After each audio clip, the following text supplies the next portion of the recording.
ടൂറിന് പോകണം. അവിടുന്ന് എല്ലാവരും പോകുന്നുണ്ട്. കഴിഞ്ഞ മാസം അങ്ങോട്ട് പോയിട്ട് വന്നല്ലേ ഉള്ളൂ ടൂറിന്. നീ എവിടെ പോകാനാ?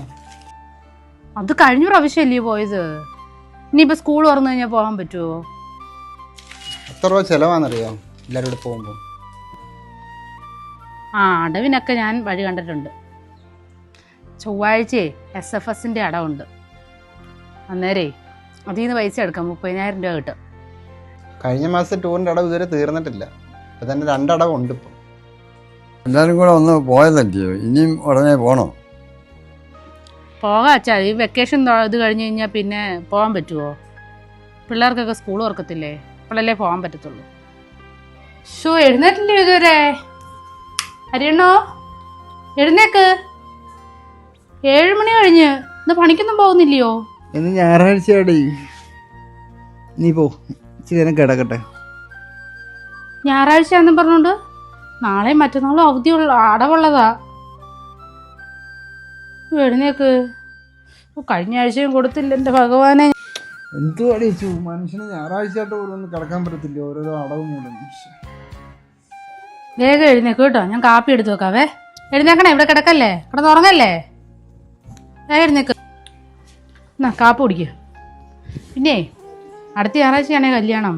ഇന്ന് വൈകുന്നേരമെങ്കിലും പോയി ഡ്രസ്സൊക്കെ എടുക്കണേ. അതിന് കല്യാണത്തിന് പോകുന്നതിന് എന്തിനാ ഇപ്പോൾ ഡ്രസ്സ് എടുക്കുന്നത്? ഉത്സവത്തിന് പോയി. ഇപ്പോൾ കഴിഞ്ഞ ആഴ്ച എല്ലാവരും ഉത്സവം. അതിന് 10,000-15,000 രൂപയുടെ ഡ്രസ്സായില്ലയോ? ഏത് ഡ്രസ്സിൻ്റെ കാര്യമാണ് പറയുന്നത്? കഴിഞ്ഞ ഉത്സവത്തിനെടുത്ത ഡ്രസ്സോ? അതൊക്കെ ഇട്ടുകൊണ്ട് പോവോ? ഒരു പ്രാവശ്യം ഇട്ടുള്ളെങ്കിൽ അവിടെ വന്ന് എല്ലാവരും കല്യാണത്തിന് വരുന്നവരാ. അവരെല്ലാം കാണും. നാണക്കേടാ. ഇതിനെന്തോ നാണക്കേട്?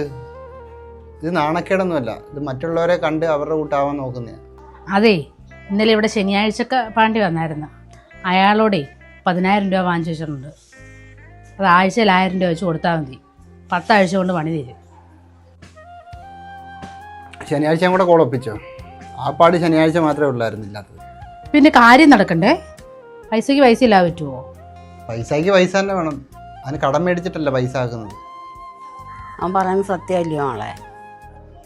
അമ്മ, ഈ 30 ദിവസം, ഒരു മാസത്തിൽ 30 ദിവസവും ഞാൻ പണിക്ക് പോകുന്നുണ്ട്. എങ്കിലും ഒരു ആശുപത്രി കേസ് വന്നു കഴിഞ്ഞാലേ എൻ്റെ കയ്യിൽ ഒരു പൈസ ഇല്ല എടുക്കാൻ. 100 രൂപ എടുക്കാനില്ല. എല്ലാം ഈ അടവും കാര്യങ്ങളുമായിട്ട് ഇങ്ങനെ പോകുന്നു. ഞാൻ നിന്നെ വഴക്കുറയുമല്ല, നീ നോക്കി കണ്ട് ചെയ്യണം.